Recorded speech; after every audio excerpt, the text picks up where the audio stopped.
Masih ingat Diana Pungky? Sosok Diana Pungky identik dengan perannya sebagai Jin cantik di serial Genie Oh Genie.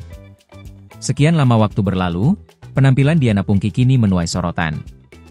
Diana Pungky merupakan salah satu artis 90-an yang mendapat banyak perhatian. Selain karena parasnya yang cantik, aktingnya juga mumpuni. Nama Diana Pungky mulai melambung di dunia entertainment saat ia membintangi sinetron Kanan Kiri Oke.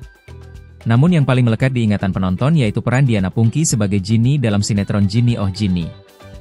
Di sinetron tersebut, dia beradu peran dengan Indra Bruggman.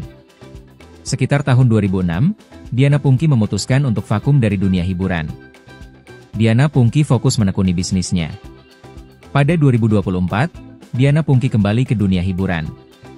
Diana Pungky baru saja merayakan HUT ke-51.